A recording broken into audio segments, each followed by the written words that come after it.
نواب اکبر بگٹی 12 جولائی 1927 کو پیدا ہوئے۔ ابتدائی تعلیم متحدہ ہندوستان کے سب سے باوقار اور مہنگے تعلیمی ادارے ایچیسن کالج سے حاصل کی۔ اس کے بعد وہ آکسفورڈ یونیورسٹی میں بھی زیر تعلیم رہے، لیکن تعلیم نے ان کے مزاج کی اصلاح میں کوئی کردار ادا نہ کیا۔ وہ 1946 میں اپنے قبیلے کے سردار بنے۔ چاہیے تو یہ تھا کہ مغرب کا یہ تعلیم یافتہ شخص نواب بن کر اپنے علاقے کی فلاح و بہبود اور عوام کے لیے خیر و برکت اور ترقی کا باعث بنتا، لیکن واقف حال لوگوں کا کہنا تھا کہ دنیا کی مہنگی ترین اور محفوظ ترین گاڑیوں میں سفر کرنے والے نواب اکبر بگٹی کے علاقے میں عام لوگوں کو سائیکل بھی میسر نہیں۔ بے رحمی، سفاکی اور تکبر نواب اکبر بگٹی کے مزاج کا لازمی حصہ تھا۔ یہی سبب ہے کہ انہوں نے پہلا قتل 12 سال کی عمر میں کیا۔ کہا جاتا ہے کہ محض نشانہ سیدھا کرنے کی خاطر انہوں نے اپنے ایک ہاری کو گولی مار دی۔ اس طرح ان کے شہر کا ایک پرائمری استاد ان کے عتاب کا شکار ہو گیا۔ حکم دیا کہ اس کو قتل کر کے اس کی لاش سڑک پر پھینک دی جائے۔ حکم کی تعمیل ہوئی اور اس غریب کی لاش 3 دن تک سرعام سڑک پر پڑی رہی۔ اکبر بگٹی صوبہ بلوچستان کے گورنر بھی بنے اور وزیر اعلیٰ بھی۔ گورنر بننے پر جب وہ اپنے علاقے میں گئے تو استقبال کرنے والوں نے ان کے گلے میں ہار ڈالنا چاہے۔ موصوف چونکہ بہت لمبے قد کے تھے، اس لیے استقبالیوں نے درخواست کی کہ وہ سر کو تھوڑا سا جھکا لیں تاکہ ہاتھ ان کی گردن میں ڈالے جا سکے۔ اس پر نواب اکبر بگٹی نے بڑے تکبر کے ساتھ کہا، میری یہ گردن زندگی بھر کبھی خدا کے سامنے بھی نہیں جھکی، پھر ان پھولوں کی خاطر تمہارے سامنے کیسے جھک سکتی ہے؟ انہوں نے اپنے بازوؤں کو پھیلا کر کہا، یہ ہار میری باہوں کو پہنا دو۔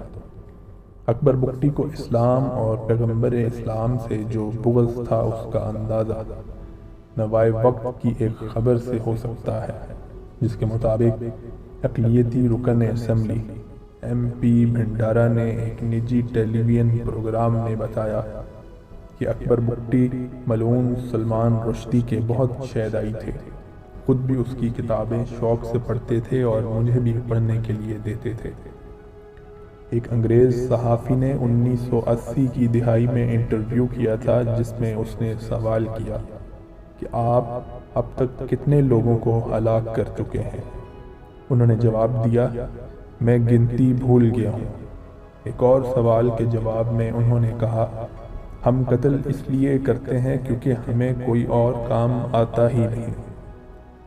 اس انٹرویو میں جب اس صحافی خاتون نے کہا کہ آخری فیصلہ تو خدا کرتا ہے موت کے ذریعے، تو اکبر بگٹی نے برملا خدا کا اور آخرت کا انکار کیا اور کہا، میں ایسی باتوں پر ایمان نہیں رکھتا۔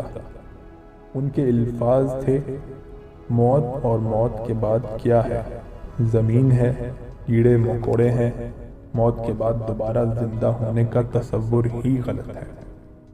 اس کردار، رویے اور عقائد کے ساتھ نواب اکبر بگٹی کو دنیا ہی میں مکافات عمل کی جس صورتحال سے گزرنا پڑا وہ بڑی ڈرا دینے والی ہے۔ انہیں پہلی سزا تو یہ ملی کہ وہ عمر بھر بے خوابی کے مرض میں مبتلا رہے۔ کوئی دوا، کوئی کوشش انہیں نیند کی نعمت نہ عطا کر سکی، بس وہ بستر پر لیٹ جاتے تھے اور کروٹ بدلتے رہتے تھے۔ اس سے جو تھوڑا سا آرام ملتا وہ نیند کا بدل بن جاتا تھا۔ دوسرا ذہنی اور عملی عذاب جس سے نواب صاحب کو دوچار ہونا پڑا وہ یکے بعد دیگرے 3 جوان بیٹوں کی موت اور ایک کی جلاوطنی تھی۔ اکبر بگٹی کے 4 بیٹے تھے، سلیم اکبر، طلال، ریحان اور سلال بگٹی۔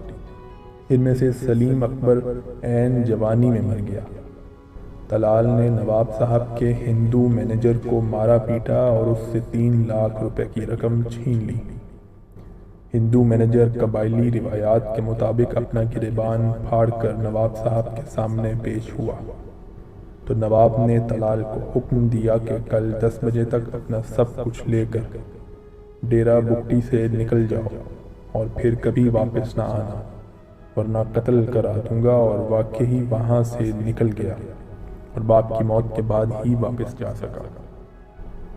طلال بگٹی کی جلا وطنی کے چند ماہ کے بعد ریحان بگٹی گردے فیل ہونے کی وجہ سے وفات پا گیا اور 1991 میں اکبر بگٹی کا سب سے خوبصورت بیٹا سلال بگٹی مخالفوں کے ہاتھوں قتل ہو گیا اور وہ خود 26 اگست 2006 کو فوج کے ہاتھوں انتہائی دردناک موت سے دوچار ہوئے۔ کاش کوئی سوچے، کاش کوئی عبرت حاصل کرے۔